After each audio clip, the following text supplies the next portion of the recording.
Tópico: um espírito tranquilo, do livro As Esposas que eu quero ser.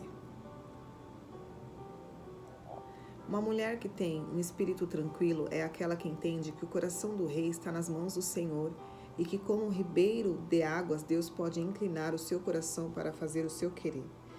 Se o coração do rei, o homem mais importante do país, está nas mãos do Senhor, quanto mais o coração do teu marido. Deus é capaz de mudar o coração para fazer a tua vontade. A mulher que reconhece que Deus é soberano é confiante, tranquila, porque sabe que Deus está no controle e conclui: quando o meu marido falhar, o meu Deus não falhará.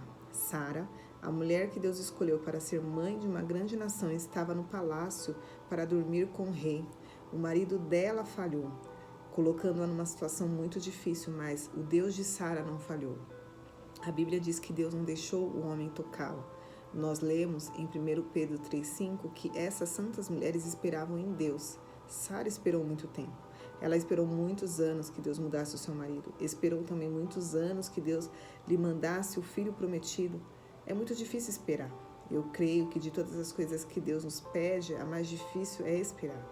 Eu acredito que para Sara foi muito mais difícil, porque ela era uma mulher estéril, já tinha passado pela menopausa e o filho prometido não chegava.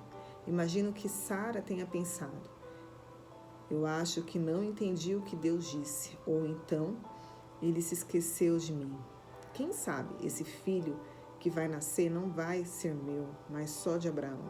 Quem sabe eu estou atrapalhando os planos de Deus. Talvez por causa disso ela tenha sugerido a Abraão que dormisse com sua escrava Agar. Parece muito estranho aquele que nunca foi o plano de Deus. Naquela época, porém, aquela cultura aceitava que uma família sem filhos, sem herdeiros, poderia agir daquela maneira. Às vezes nós criticamos Sara, mas será que nós não fazemos a mesma coisa? Será que nós não ouvimos a promessa de Deus, mas quando a resposta demora, tomamos a situação à nossa própria mão? Achamos que devemos dar uma mão para Deus, já que Ele não resolveu a situação da maneira que nós queríamos, no momento que nós queríamos, e fazemos do nosso jeito. A Bíblia narra que quando o mensageiro de Deus chegou a Sara para lhe dizer que seria a mãe do filho prometido, ela riu, e o mensageiro perguntou a Abraão: por que ela está rindo? Acaso para Deus há alguma coisa demasiadamente difícil? Existe alguma coisa difícil demais para Deus? Penso que sei a resposta de Sara para essa pergunta, porque em Hebreus 11:11 lemos que ela recebeu poder para ser mãe, pois teve por fiel aquela que fez a promessa. Aqui, Sara começou a crer que Deus era poderoso para fazer aquilo que para ela era impossível, e ela recebeu poder para ser mãe.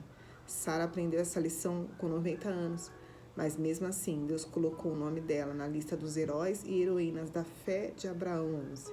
Quando começamos a crer, Deus coloca o nosso nome naquela lista. O importante não é quando aprendemos a lição.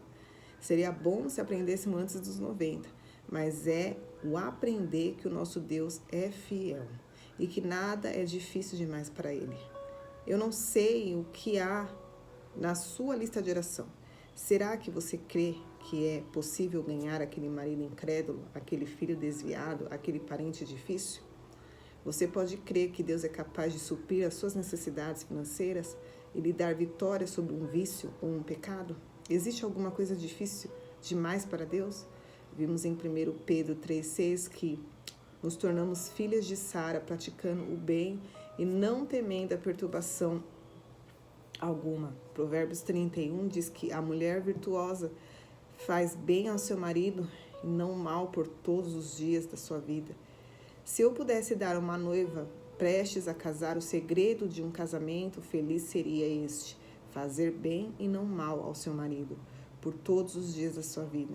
Parece fácil, não é? Mas não é tão fácil assim.